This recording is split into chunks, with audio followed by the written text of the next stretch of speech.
adofo me da wase se waje bre waje abotre na obehwe di fakosempi odi fakosempi ni so de na no so mase University Foundation kwen ya be ene pastries ni nyama odebo nipa na so kusushia so a ofra kwen ya bechiro na wapo mo ohia me ba cho me da safo e go so ministry ano asafo e go so ministry ano ena me da me ba cho na wo hwe me ya watch night e wo fie we mu the message say one kasa ba pagya ho wada che sorry wa be pagya ho preko pe na waba me ni wa kampo e dey watch night na so me ba che ba sha 8 o'clock ni apon 5 o'clock try say one kasa ubon pa ya che be bobi so ya so ba so nya so ba eto safron na ma ho me so na ba be chira e ba be chira so dia be pa cho edin e the prophet Eric Akosimpi odi for back to back e ba issue say me ko me pa cho me din no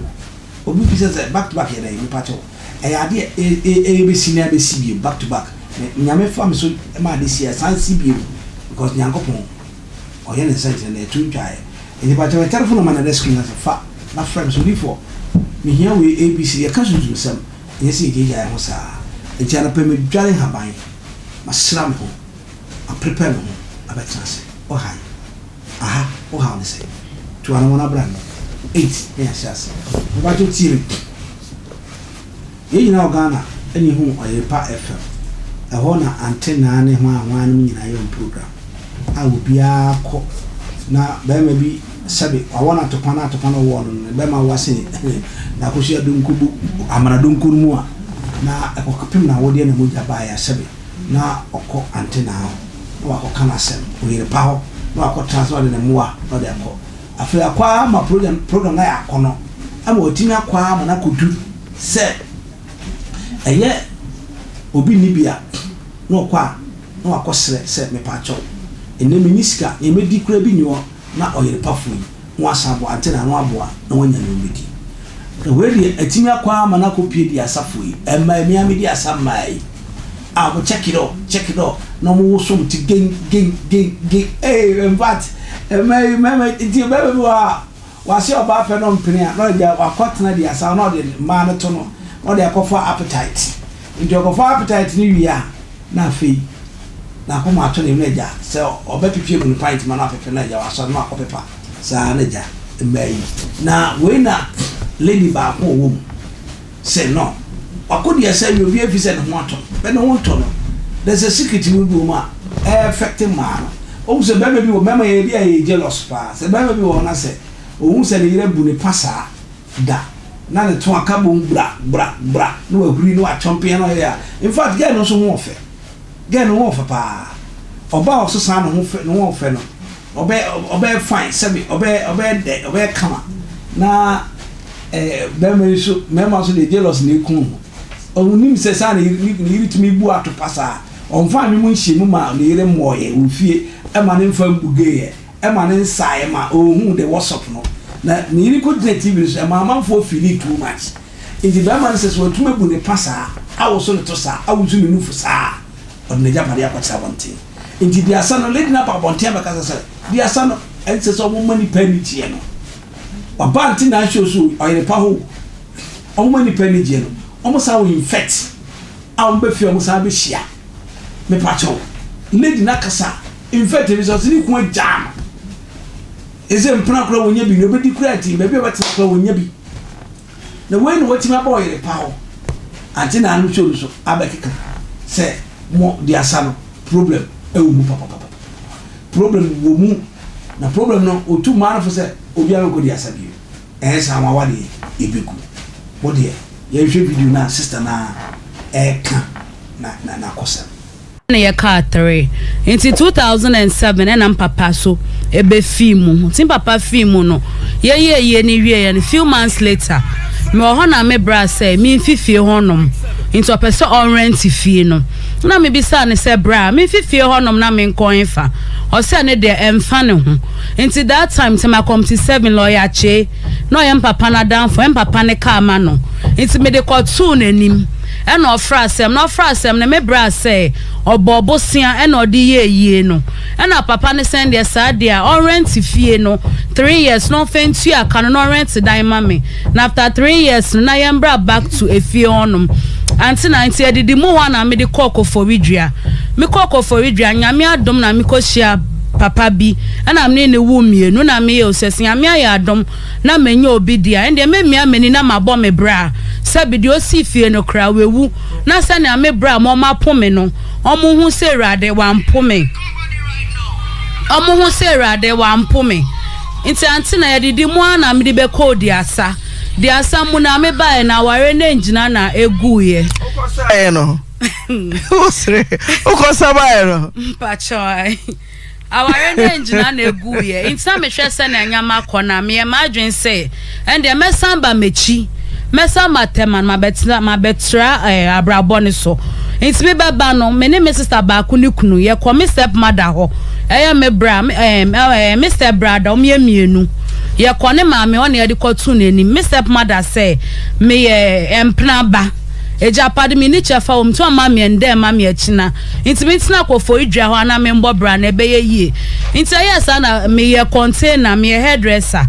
me ye container na me ton container no na me be high dine whatever me ba tema na me ye indomie tema obi anime me ye indomie na me ye iska na me start say me ye nails no and so shop rent intino ama me adwuma no engina Ante Naa me twa so short sisi na rent whatever no enye easy emejuma sam so ayebasa mesre me bra so mbo am na so order dwen ho na so order na odwen ho a anso awon no de be ma me na ma me man pressure na bibi ponti e na obo ame efia me wom no December na fiera aka say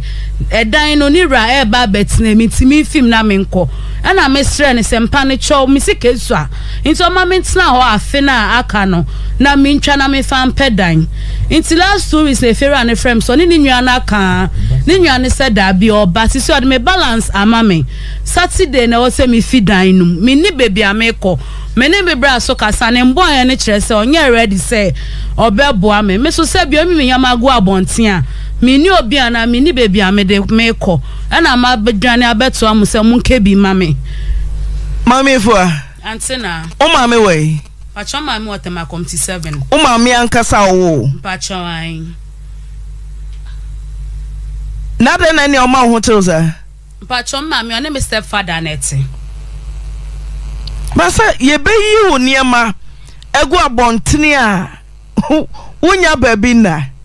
ehọ na me hwe no Ante Naa efie okre kwan ni honom o mame fie ho pacho an me step father o papa ewu na wo mfie say na me wo 20 years na dene bama okọ away kwa wo ba ya step mother no ti na wari ase no onte ne ho ase se papa na kwa wo nchenti wo ye mpna banti ajapade o ma dene si woni o ma me di nkomo a dene si ya wo wa we no ebem no yo ma me ne nyonko ana mpacho da dene si pacho and me to mention but according to story no ben kasa mu ne according to story no me papa nkasa na mom be fa me fi me maame ho ote na de hwe no ede me ba fi onti papa fi mu na ne fie ho e wo comtate to na mete ti sabra papa film na wo mfie say achna me wo 20 years ana wo bra say busia senku na okobo ginade ye ne papa yi a ti papa ne fie a wasie no yemfa ne nyina ma hai na ne mantena bontene on se ajusa we nsembisi ene sisia na your sister timisu enye ware ho hwe ne ku jana me pacho sister nkusia na ekita be man we hu mi se ni ni ranka me so penne ya aye wedding bia wedding no kura hu bita na me wo yere nti kwan ni ho me ma na modasen na mo pemma no aba betimi owa be nyedin a obetimi de adekurasi ntie ni papaton pacho mo go hwe de asagi no wo fe mo ma ga ni suicide mema Ghana mema akasefo so ho akono hwe se mo ti aye we na mo mpe de mema mesra ba bi obi akofo ba no ate na de asa no koe okwa de nyonyam ba ya anka bi be kan oni betum se me yere ni tina TV so a osa be pacho enye bone sister no odi bone ye unku ni pai na mu na me kan se ti ase se ne tie no untimi nya no wo sister wajawa me pacho family nama me no 0543 419160 ne yempa yenhwe ba ma bi so a ope oba kesisi emaw remember na mo kɔ die mo die mo na mo yɛ ne wadi akese sister to safra me kwa ma baby ah wakasa sa oda kwa de be ma no ni ma de papa na oba na ni mu da wozi eh dabi e ba so we mensu bi nkra we sa we gu manyina president ni wase all for high attention TV dia share video no na enanyumre bra watch night e ra be shira e yam fam pado e fam pija and also worship onyamka and that's my